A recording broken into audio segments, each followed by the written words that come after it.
Okay, I'm joined now by former federal prosecutor Renato Mariotti. Renato, thank you for coming on. Obviously, all of this is about to unfold. He's supposed to land former President Trump really in the next 10 minutes or so, and then we'll head right over to the jail. I'm curious, Renato, how do you think these Georgia charges and this Georgia situation stacks up against all the rest in terms of seriousness?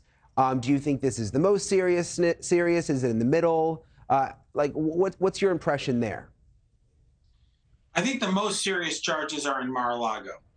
That case is pretty much a slam dunk. It'll be very difficult for Trump to defend unless he's bailed out by the judge or gets elected president and is able to do away with that investigation.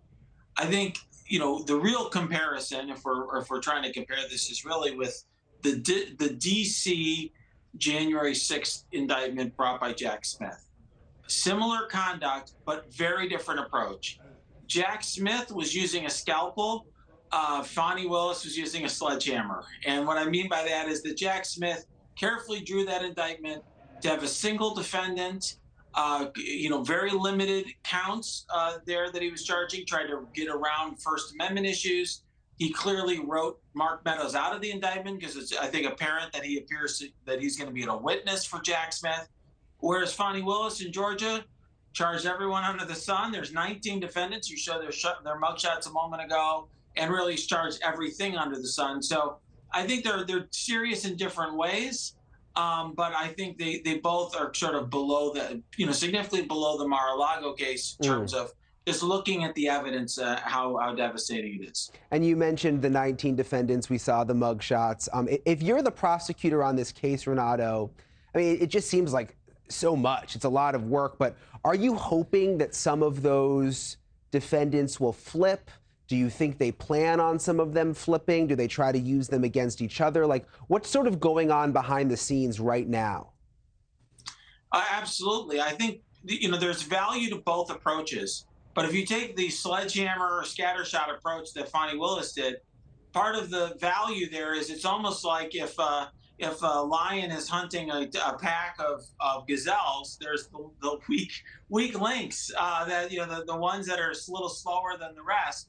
And I think what Fani Willis is betting on is that these 19 people don't have consistent stories, consistent defenses. Some of them, I know there's been reports that Rudy Giuliani is running out of money. Some of them may not have the resources to fight on. And some of them, as you suggested, might have a desire to cooperate at some point. So I think that's one of the advantages of her approach. But the disadvantage, as you alluded to, boy, she's taken on a lot, and the question is whether she's bitten off more than she can chew.